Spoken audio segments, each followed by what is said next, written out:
pernyataan yang sangat menarik dari salah seorang sejarawan asing. Dia mengatakan bahwa ya bumi Jawa itu ibaratnya seperti kanvas gitu. Jadi ya kemudian dilukis dengan menggunakan tombak dan keris. Tintanya itu adalah darah. Jadi pada masa itu, jadi peperangan antar kerajaan itu sudah biasa terjadi. Justru karena memang munculnya kerajaan-kerajaan besar, itu karena berhasil untuk mengalahkan atau menaklukkan kerajaan-kerajaan yang ada di sekitarnya.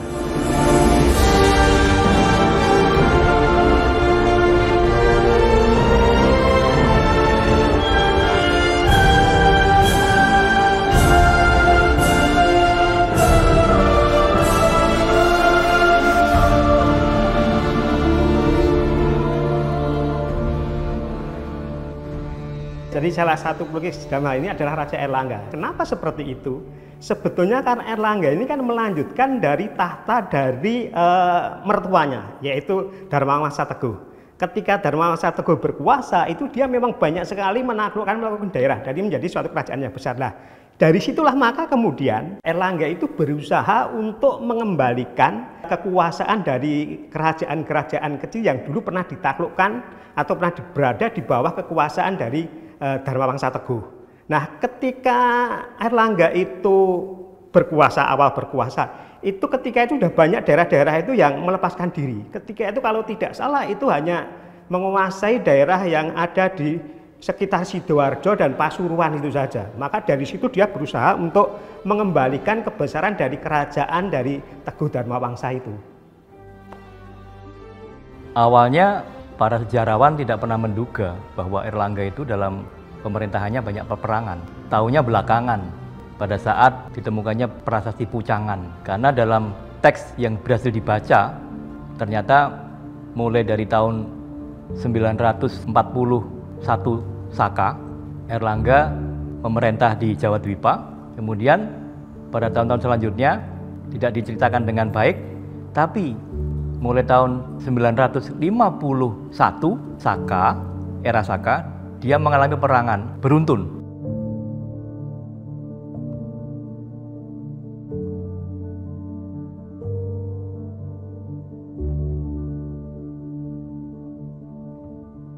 Jadi musuh terbesar dari Raja Airlangga ini sebetulnya adalah dari Raja Wurawari ini. Karena Raja Wurawari ini bersekutu dengan Sriwijaya, Kerajaan Sriwijaya. Nah, kemudian juga Raja Wurawari inilah yang pernah berhasil memperalayakan, jadi memporak-porandakan dari kerajaan Dharmawangsa Teguh yang ketika itu sedang dilakukan pesta perkawinan antara putri dari Raja Dharmawangsa Teguh dengan Raja Airlangga. Nah, kemudian bukti yang kedua adalah kaitannya dengan sesudah Raja Airlangga itu berhasil memusnahkan atau mengalahkan dari Raja Wurawari. Di situ digambarkan bahwa Jawa itu sudah dalam kondisi aman, tidak ada pengacaunya lagi, seperti itu. Terlepas dari itu, yang menarik adalah pada teks Prasasti Terep itu terdapat keterangan tentang Airlangga dalam kondisi yang kacau karena peperangan itu. Airlangga perlu menyelamatkan diri, dan dia dalam kesempatan itu dia menuju ke suatu tempat yang disebut Pataan. Ya. Yang menarik perhatian kita lebih lanjut adalah toponim atau nama tempat Pataan ini didapatkan juga pada sumber tekstual lain, yaitu Prasasti Pataan.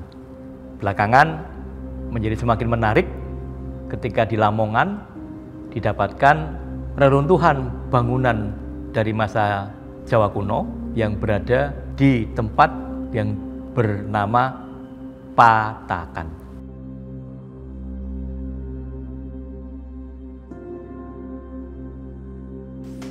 Terus ditemukan foto-fotonya itu di sekitar sini. Di sini ini pohon-pohon besar sekali, Pak, banyak. Karena banyaknya rusak ini karena kena boyot yang sebelah sana itu. Terus katanya ada gua, dan di sebelah sana itu sebelah timur, terus digali pas penggalian bukan gua, bisa ada strukturnya lagi. merupakan lubang persembunyiannya Airlangga dulu di sini, kurang lebih ya 1 meter. Ini masih tertutup dengan batu karena usianya sudah terlalu lama.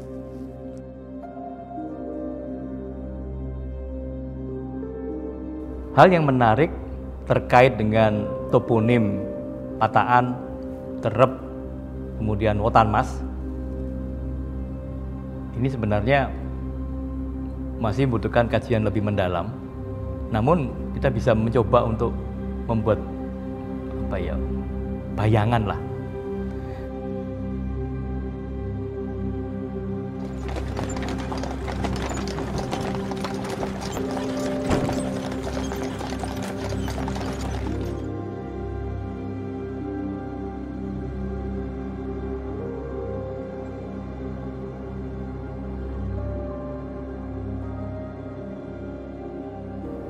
Atas dasar peran dari masyarakat Terep yang memberikan pengayoman atau perlindungan pada saat pelariannya itu, maka Airlangga pada saat sudah menjabat sebagai raja tidak melupakan jasa warga Terep itu.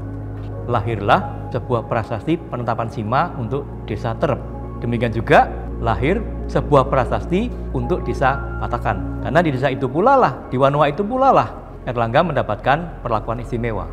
Dan ini secara geografi sebenarnya kalau kita mau memposisikan nama-nama tempat itu, ya secara acak itu sebenarnya berada di wilayah Jombang bagian utara sampai ke Lamongan.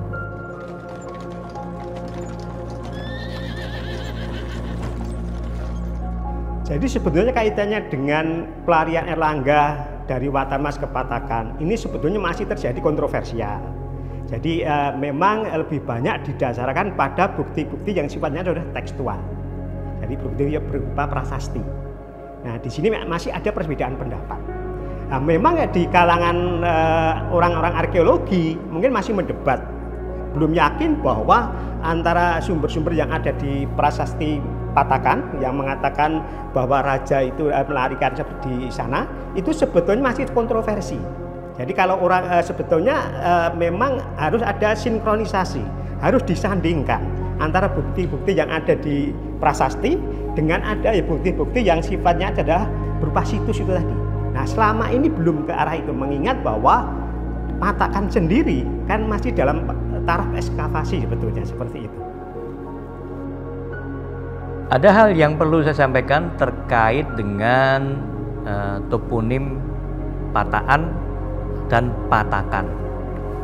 Sebuah prasasti dari masa Airlangga yang diberi nama Patakan itu diambilkan dari penyebutan Wanua I Patakan yang menerima status sebagai sima.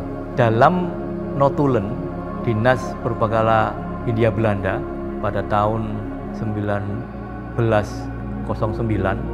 sampai dengan 1911 disebutkan bahwa sejumlah prasasti yang ditemukan itu berasal dari Surabaya, termasuk Patakan.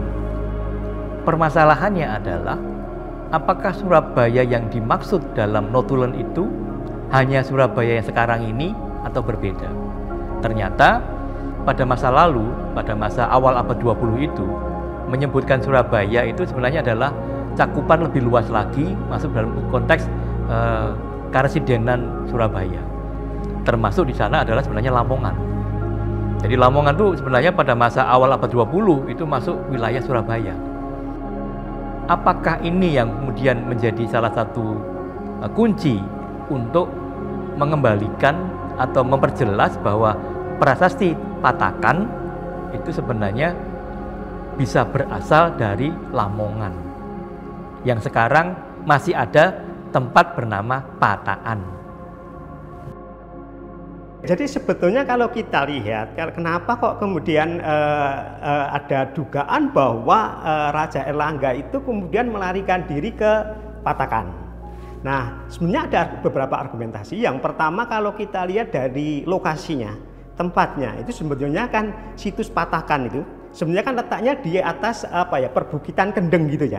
Jadi yang tinggi. Jadi kalau dari tempat yang tinggi ini sebetulnya orang akan bisa mengetahui gerak-gerik dari orang-orang yang ada di bawah, termasuk kalau ada musuh datang. Itu yang pertama. Kemudian yang kedua, ini sebetulnya memang kalau kita lihat di Lamongan Selatan terutama, itu di situ sebenarnya banyak sekali tempat resi dan tokoh-tokoh agama. Jadi lah disitulah maka kemudian logis kalau kemudian Raja Airlangga itu kemudian larinya ke Patakan, mengingat bahwa Patakan itu diduga sebagai tempat dari peribadatan dari Buddha. Nah, di situ jelas ada pendeta seperti itu. Nah, dengan adanya pendeta maka dia akan terlindungi. Nah, ini juga diperkuat bahwa ketika Raja Airlangga itu dinobatkan menjadi raja, itu kan diakui oleh 3 agama, yaitu agama Hindu Siwa, agama Buddha, kemudian dari Pertapa atau Resi itu tadi. Nah, di sinilah maka ini logis kalau atau mungkin bukanlah pilihan-pilihan yang tidak berdasar dari 3 hal itu, karena dia kalau salah pilih dalam suatu tempat bisa fatal juga seperti itu. Nah, di sini kuncinya sebetulnya ada memang kalau yang utama itu adalah adanya suatu perlindungan tadi.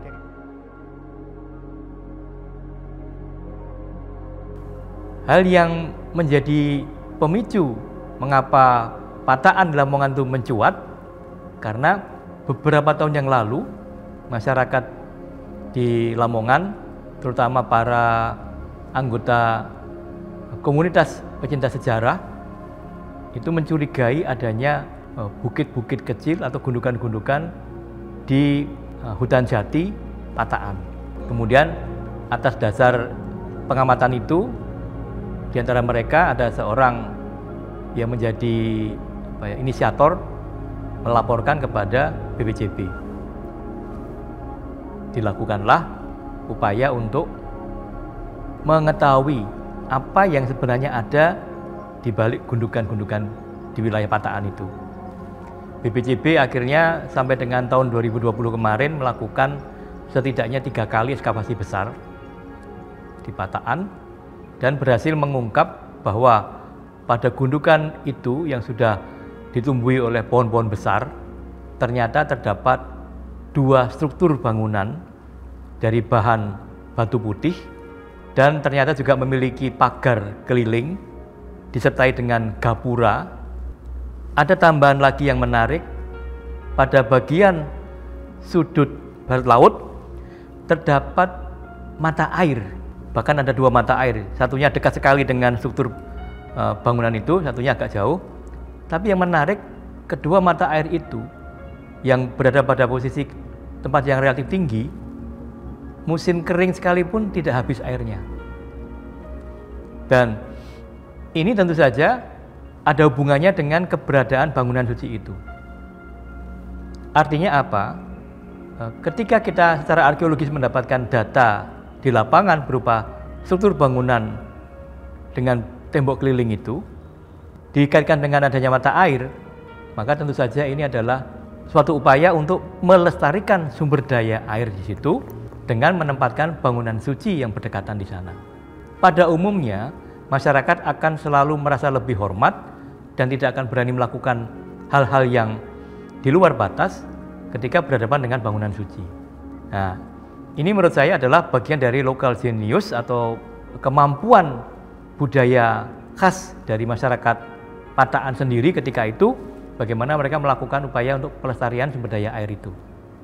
Jadi persoalan apakah peninggalan bangunan keagamaan di Pataan sekarang yang sudah diketahui berupa bangunan 2 struktur dan memiliki tembok keliling beserta mata airnya itu memang bagian dari masa pemerintahan Airlangga, itu pun menjadi teka-teki yang perlu dipecahkan di masa depan.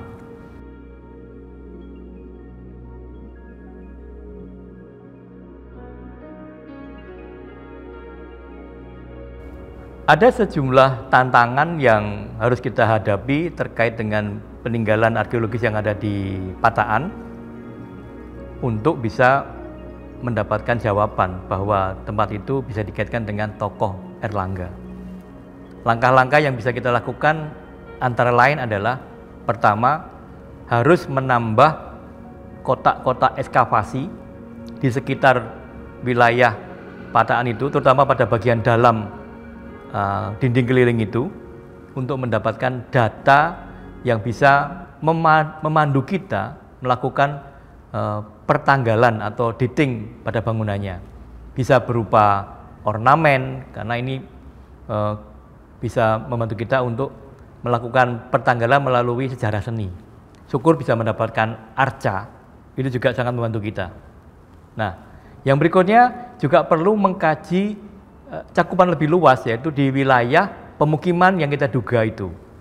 Apakah pada wilayah pemukiman itu dimungkinkan didapatkan data pendukung untuk mengarah kepada pertanggalan? Karena permukiman itu juga seringkali menyimpan informasi terkait dengan zaman di mana mereka hidup. Dalam ilmu sejarah dan ilmu arkeologi itu memang selalu ada kecenderungan bahwa setiap zaman atau bahasa sederhananya setiap abad itu mempunyai penanda sendiri. Dan ini kita butuhkan mengingat apa yang kita dapatkan pada kedua struktur di Pataan itu begitu polos. Artinya memang ada beberapa bagian yang dahulu pernah dipahat tetapi sudah aus sehingga kita tidak bisa melacak lagi pahatan itu berupa apa, apakah dekoratif atau ada tokoh di situ. Kemudian juga dari wilayah yang ada di situs itu memang baru 2 titik bangunan itu yang dilakukan ekskavasi, sedangkan yang lain belum. Dan ini membutuhkan segera dibuka agar kita mendapatkan alat bantu untuk melakukan rekonstruksi pertanggalan. Setelah itu bisa mengarah kepada hipotesa kedua, apakah ada hubungannya dengan pelarian Erlangga.